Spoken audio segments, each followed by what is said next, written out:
Okay, so you did the Eminem thing, and he's over at Interscope, and you made sure that deal.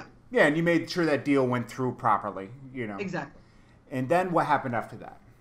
And then I met Cash Money. Before I came along, Cash Money had put out 31 CDs over a 6-year period. Talk about consistency. They weren't new. Yeah, they were consistent. Yeah. And they were selling between 5,000 and 25,000 copies every time they put a CD out, right? Wow. So I went to New Orleans for a conference, and I bought a CD at Peaches, and I think his name was Pimp Daddy. I can't quite remember. I think it was Pimp Daddy, though. Yeah. And when I turned the CD over, I saw the Cash Money logo on the back, and I'm like, well, who are these guys? Right. So I started to ask around. I went into the projects to see if I could find them. Really? Bad idea. Wow. Bad idea. Well, you went to Magnolia Projects? Especially back Magnolia and Calio. I was all over the place trying to find them. You're crazy, Wendy. I know. It really wasn't the smartest thing I've ever done. But here's the plus, as a white woman going into the projects, people assumed that I was either a Fed or a social worker, right? So they didn't fuck with me. I was, right. And here I am today. But I didn't find them. Surprise. Yeah. I wasn't able to locate them. Wow. But they knew that somebody was looking for them. Maybe some white lady was looking for them. Yeah. So there's a street team guy in Houston called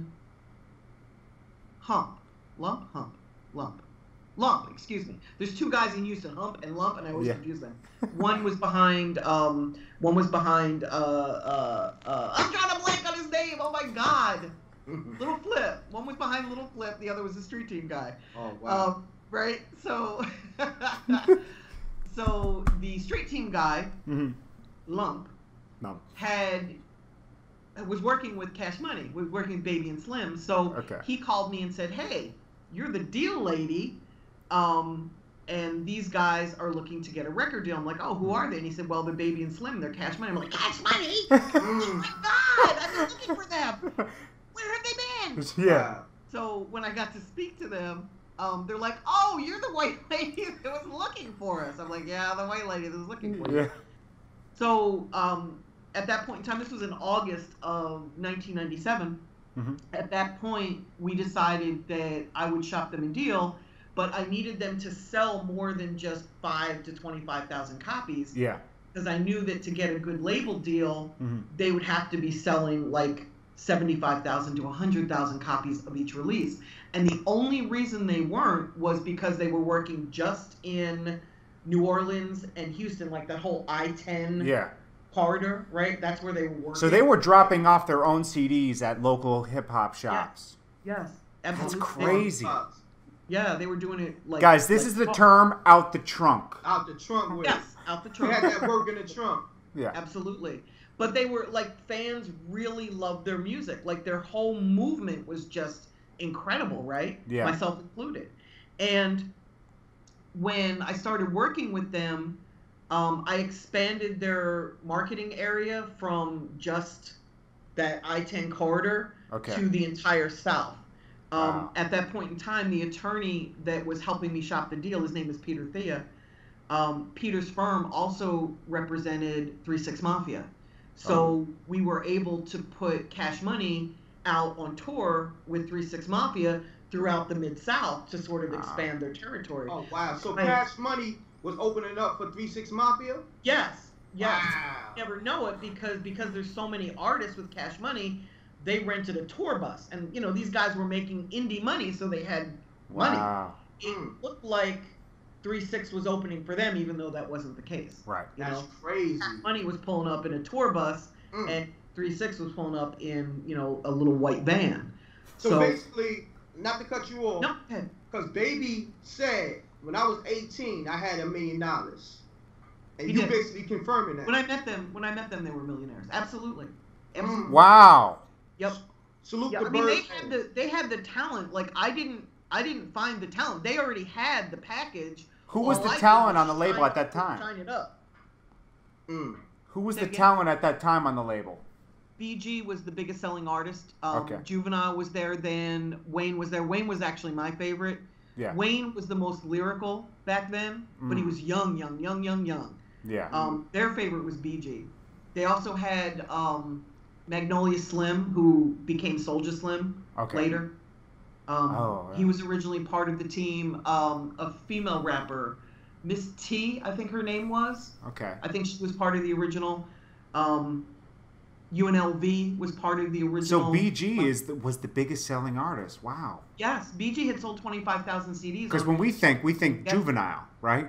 Well, Juvenile was the biggest once they got to Universal. But BG was the foundation. When I met them, a year and a half before Juvenile blew up, it was BG was their biggest. Chopper City in the Ghetto was their biggest album, and he was their favorite. Crazy. Like they had love for BG, like I can't tell you, like it was crazy. Yeah, like, he was their favorite, you know. Wow.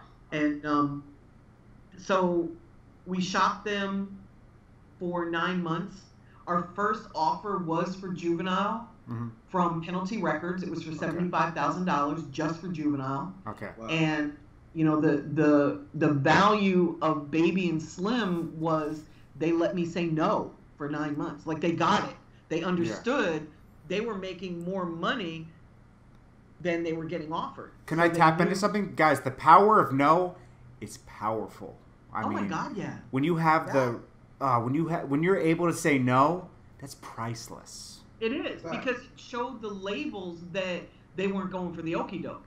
And, you know, the labels weren't out on the streets like the way we were, so they didn't know how hot Cash Money was. In fact, when I first, I wrote a business plan for them, and I was shopping a business plan because they had so many artists and they had such a great track record. Like I said, 31 releases over a 6-year period. Yeah. So I was shopping them with their sound scan. They didn't have radio play at the time. We were shopping the sound scan and the business plan. And when Universal first got the offer, Melda Winter called Peter Thea. Peter Thea was my attorney and their attorney. Yeah. Melda Winter called Peter Thea and ripped him a new asshole, like yelled at him. I remember Peter calling me saying, oh my God, I really offended this guy. I don't know why. Like, I see the value in this label, and he just thought like I was, asking for some crazy type of deal. And then right at that time, Dino DeValier, who was the A&R, had discovered Big Timers, which was the last album that we had put out. Right. This was in the fall of 97. And he brought it into the label, and once he brought it into the label, it showed Universal that we really did have something. Okay. And we started moving forward, negotiating the deal. There were a lot of labels that we were negotiating with, pretty much everybody. Yeah. Because these guys had such a track record, and as I was on the team, I was making sure that we sold more than 25,000 records. Like, how did you do that? We went up to 75,000 by expanding their territory, their area. Okay. Instead of just working Louisiana and Texas. Yeah. And Jordan, the other thing that I stressed to them was they would put out a record, and Master P was also doing this. They would put out a record, work it for 6 weeks, and then drop another record and forget about the one they just put out. And in 6 weeks, you can't sell enough records. It's too short.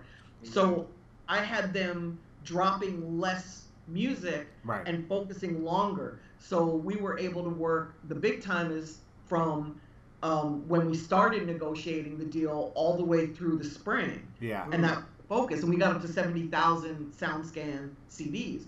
Back then, when you were selling 75,000 CDs by SoundScan, you were actually probably selling closer to 125 to 150,000 because there were so many stores selling rap that weren't SoundScan stores. There were a lot of mom and pops that you were selling CDs through that weren't reporting to SoundScan, whether they didn't want people to know their sales for tax reasons or they just didn't want the expense of putting in a scanning system. Right. There were a lot of reasons people wanted. I think it was a combination of both. I think so too. But we sold a lot of CDs, and when the SoundScan numbers were so high, that's when the major labels were like, "Oh shit, we should be looking at this." Yeah. And the deal went from $1 million to $2 million to $3 million, and it ended up being an advance of $2 million per year over a 3-year period, so $6 million advance, and then a line of credit for each CD that the guys put out. It was an 80-20 split, 80% going to Cash Money, 20% to Universal. But the whole value of this deal wasn't just that it was a great split. Yeah. It was that these guys could put out 6 albums a year. Yeah. And spend Universal's money instead of their own money. They'd have to pay it back, of course. It was a line of credit. But Universal was also willing to allow them to hire outside people. So, for example, if they were putting out Juvenile and they felt that an outside person, like maybe the guy at Sony, was better at radio, they could go hire whoever they wanted. They didn't have to hire inside of the Universal building. So they were able to do whatever they wanted. They'd have to pay back the money to Universal, but Universal would fund this. And when has a major label ever said, we'll give you the money and you can go wherever the fuck you want to spend it. You don't have to spend it in-house. Yeah. And to add even more value to this deal, the guys own the masters. So if they left Universal after their 3-year deal was up, they could take all the artists with them. They could take Juvenile, they could take BG, everybody. If they went to Sony, for example, and they didn't. They stayed at Universal, but let's say they had wanted to go to another label, they could have taken everybody with them. In the music industry, you don't get to do that. And let me use how did you get them to do that deal though? Because the music they wanted Cash Money. They wanted them that bad that they were willing to do whatever. Absolutely. Wow. Absolutely.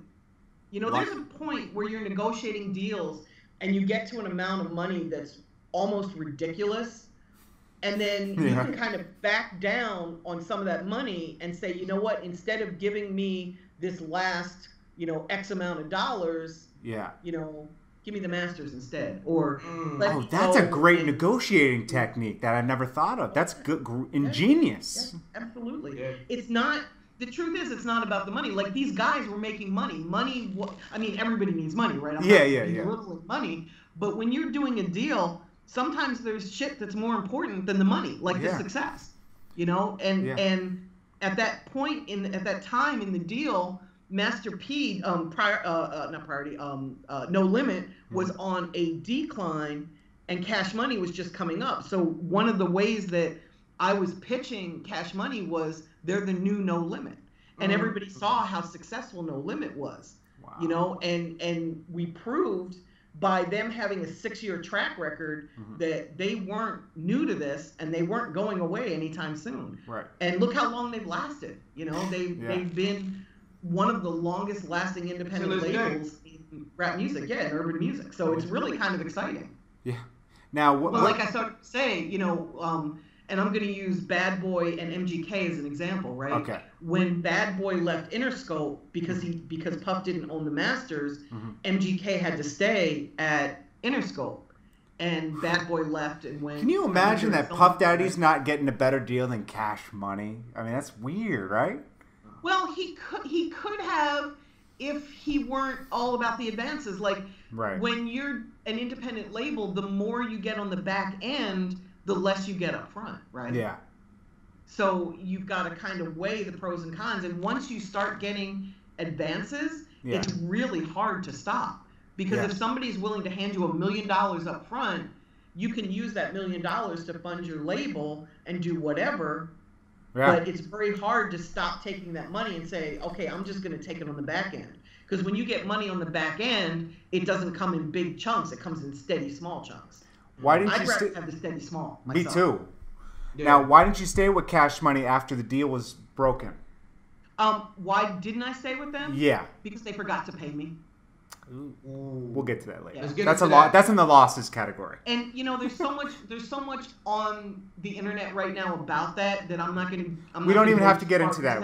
Yeah. But I'll tell you this: like, after they didn't pay me, I sued them, and they paid me. She got paid. I've been paid. I'm happy. Yeah. Life is good. Yeah. But as time has gone on, like when it first happened, I was like, oh my God, I got them a $30 million deal. Like, who doesn't pay the person that gets you such a great deal? Since the amount is out there, you could say the amount so people can be flabbergasted.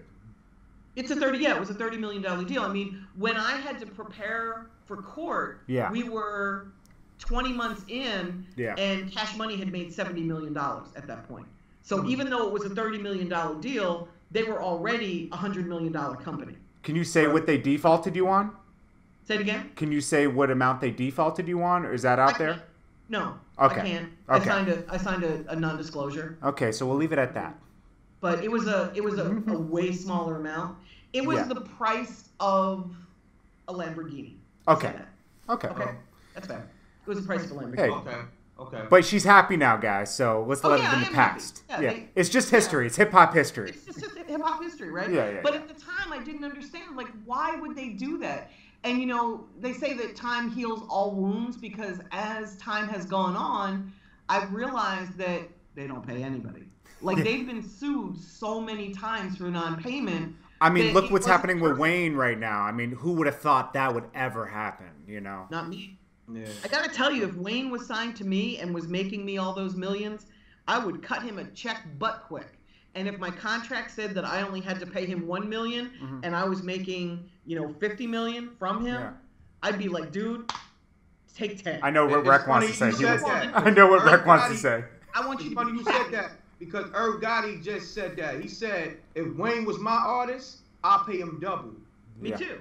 Because he was the foundation of that label. Like, he is that label. Yeah, and he kept it alive at a certain point when it was declining. Absolutely, he did. Yeah. Absolutely did. He was also always my favorite artist. Like, I always saw the benefit of Wayne. I don't know if they did or not because they were really so hype about BG. Yeah. But as a New Yorker, like somebody that really liked lyrics, the music, I think the music that Manny was making for Wayne was extraordinary. I think yeah.